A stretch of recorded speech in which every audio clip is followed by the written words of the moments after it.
송축해 내 영혼 내 영혼아. 오늘의 말씀은 출애굽기 5장 1절 상반절의 말씀입니다. 그 뒤에 모세와 아론이 바로에게 가서 말하였다.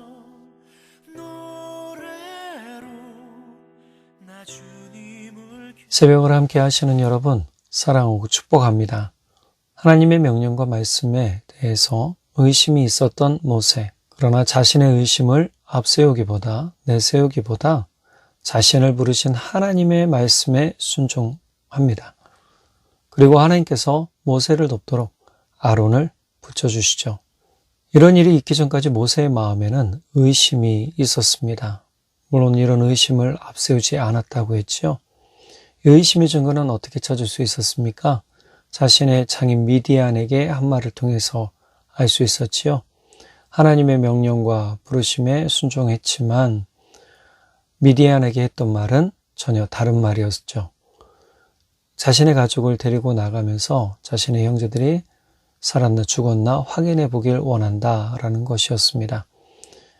이런 부분의 모든 의심을 확신으로 바꿔주는 일들을 하나님이 하시죠.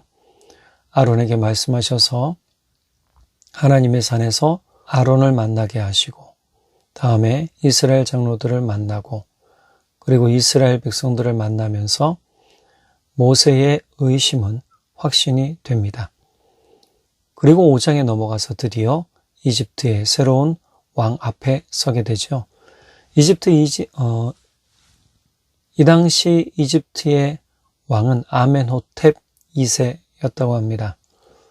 그 전에 하셉수트의 남편이었던 투트모세 2세에 대해서 좀 확인을 해야 되겠죠. 투트모세 2세의 아내가 바로 모세의 양 어머니였던 핫셉수트입니다. 발음이 좀 어렵네요. 핫셉수트 또는 하셉수트 이렇게 얘기하네요. 자, 이렇게 하셉수트가 어머니로 있었습니다. 그런데 투트모세 2세가 병으로 일찍 죽게 됩니다. 그리고 의붓 조카였던 투트모세 3세가 왕이 되시요. 그러나 투트모세 3세는 왕위에 오른 당시가 10살이었다고 합니다. 만약에 모세가 도망자 신세가 아니었다면 왕권은 모세에게 넘어갔겠죠. 그러나 어린 투트모세 3세가 왕이 됩니다. 너무 어렸기 때문에 대리 통치를 하셉수트가 하게 되고 이 기간은 무려 22년이라고 합니다. 투트모스 3세가 10대 중반이 되었을 때 공동 통치자가 되고 또 하셉수트가 죽었을 때에 투트모스 3세는 실제적인 왕이 되죠. 그 다음에 투트모스 3세의 아들이 바로 아멘호텝 2세입니다. 하나님께서 모세를 대적하여 죽었다라고 얘기했던 사람이 바로 투트모스 3세였던 거죠. 아마 아버지 투트모세 3세에게 모세에 대한 이야기를 들었을지도 모릅니다. 모세는 이 당시 왕이 어떤 왕이었는지 몰랐기 때문에 두려워했을 수도 있습니다. 모세의 성품도 40년 동안 미디안 땅에서 목동 생활을 하며 바뀌어서 그의 성정은 불같은 모습은 사라지고 온유한 성품의 사람이 되시오. 그리고 자신감 없는 그런 모습으로 바뀌기도 합니다. 그러니 왕이 어떻게 나왔을지 두려워했을 겁니다. 분명하게. 그러나 하나님께서 이미 모세에게 예방주사 놓으신 것을 기억해야 합니다. 3장 19절에서 20절 세 번역본입니다. 그러나 내가 이집트의 왕을 강한 손으로 치지 않는 동안에는 그가 너희를 내보내지 않을 것이라는 것을 나는 안다. 그러므로 나는 손수 온갖 이적으로 이집트를 치겠다. 그렇게 한 다음에야 내가 너희를 보낼 것이다. 모세가 두려워했을지라도 하나님께서 이미 해주신 말씀을 통해 하나님의 계획이 어떠한지 들은 모세는요, 새로운 왕 아멘호텝 2세 앞에 당당히 서게 되는 것이죠. 물론 옆에 든든한 아군, 말을 대신 전해줄 아론이 있었습니다. 이것이 모세가 두려움 가운데 용기를 낼 수 있었던 이유이기도 하고요. 모세와 아론이 두려움 가운데 용기를 낼 수 있었던 가장 중요한 배경에는 물론 하나님이 함께 하셨기 때문이죠. 롯데에 제리 로이스터라는 감독이 있었습니다. 이 감독은 5년 동안 하위권, 당시 롯데 순위가 88877 이랬답니다. 8위, 7위 이랬다는 거죠. 이 당시 롯데 선수들에게 가장 많이 있었던 두려움, 바로 자신감이 없었음을 발견하고 라커룸에 항상 이런 글귀를 적어놨습니다. 그리고 선수들이 경기할 때마다 항상 외쳤던 말이 있죠. No fear. 두려워하지 마라. 두려움을 가지고 있던 선수들에게 두려워하지 마라 라고 했던 겁니다. 그동안 두려움이 뭐였나요? 우리들은 할 수 없어. 우리는 맨날 하위권이지 삼진도 많이 당하고 수비 실수도 많고 이렇게 하위권을 맴돌았던 롯데는 그 후로 전혀 다른 팀이 됩니다. 두려움을 가지고 피하고 안 된다고 생각했던 선수들이 두려움을 마주할 수 있는 용기가 생기고 또 싸울 수 있는 선수들이 되었습니다. 그래서 3위까지 하는 것이죠. 우리에게도 두려움이 생길 때가 있을 것이고 또 두려워할 수도 있습니다. 그 대상이 여러 가지일 거예요. 사람, 환경, 경제적인 부분 또는 육체의 질병 등 얼마나 많은 요소들이 있겠습니까? 그러나 두려움을 직면할 수 있는 용기가 있다면 그 두려움은 극복할 수 있고 이겨나갈 수가 있는 것이죠. 사단은 우리가 가지고 있는 두려움을 이용해서 하늘에 계신 하나님을 보지 못하도록 합니다. 우리 마음에 하나님을 의지하지 못하는 마음을 주려고 하죠. 그러나 우리가 두려울수록 눈을 들어 하늘에 계신 하나님을 바라봐야 합니다. 하나님 보좌 오른편에 계신 예수님을 바라봐야 합니다. 이사야서 41장 10절 현대인의 성경입니다. 너희는 두려워하지 말아라. 내가 너희와 함께한다. 놀라지 말아라. 나는 너희 하나님이다. 내가 너희를 강하게 하고 도와주며 나의 의로운 오른손으로 붙들어 주겠다. 여호수아 10장에서는요. 예루살렘 왕 아도니세덱은 당시 이스라엘 민족이 여리고성, 아이성을 점령한 뒤에 군사력이 막강했던 기브온이 스스로 항복을 하고 이스라엘과 화친 맺은 것을 보고 두려움을 느낍니다. 그래서 기브온을 먼저 치려고 근처에 있던 헤브론 왕 호함, 야르문 왕 비람, 라기스 왕 야비야, 에글론 왕 드빌에게 전가를 보내서 연합군을 만들죠. 막강한 군사력을 가지고 기브온을 둘러싸고 싸우려고 합니다. 이때 기브온 사람들이 길갈에 진치고 있던 여호수아에게 급하게 전가를 보냅니다. 와서 우리를 도와주십시오. 구출해 주십시오. 이 전가를 받은 여호수아는 군대를 다 모으고 다시 기브온으로 갑니다.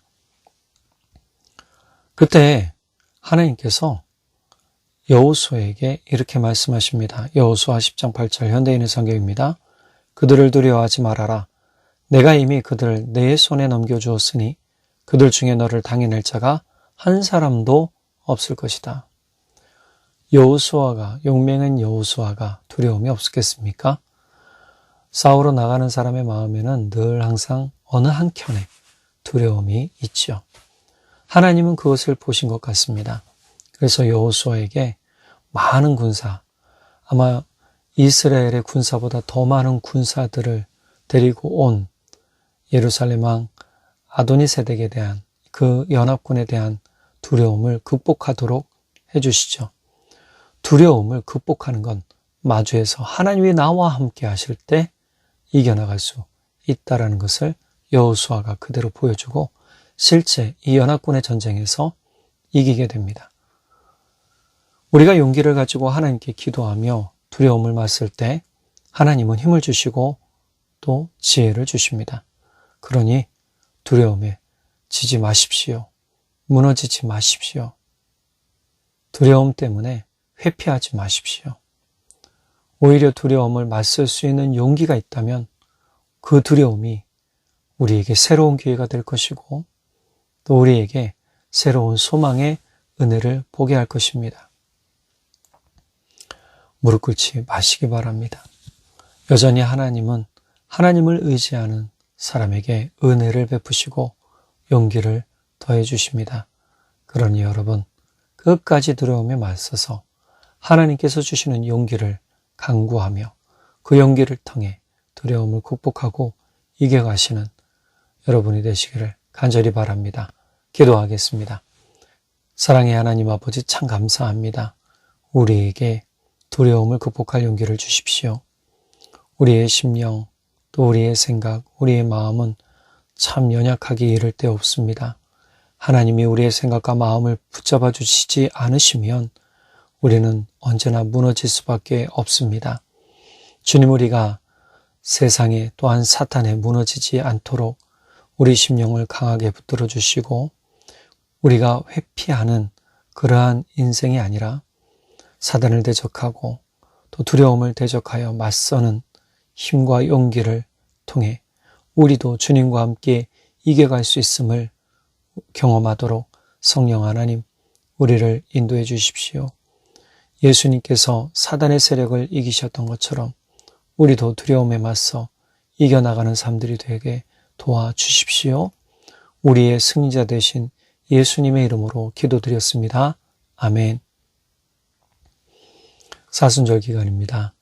여러분, 두려움이 있을지라도 그 두려움에 맞서 하나님의 능력과 하나님의 은혜로 또 예수님이 승리하신 것처럼 여러분도 승리하는 오늘 하루가 되기를 간절히 축복합니다. 사랑하고 축복합니다. 송축해 내 영혼아 거룩하신 이름 이전에 없었던 노래로 나 주님을 경배해.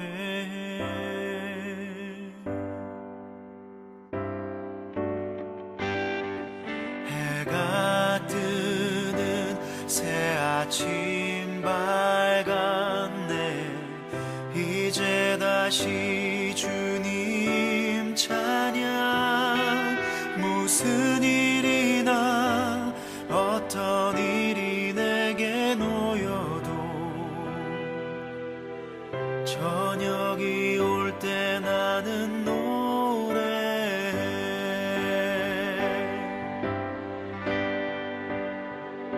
송축해 내 영혼아 거룩하신 이름 이전에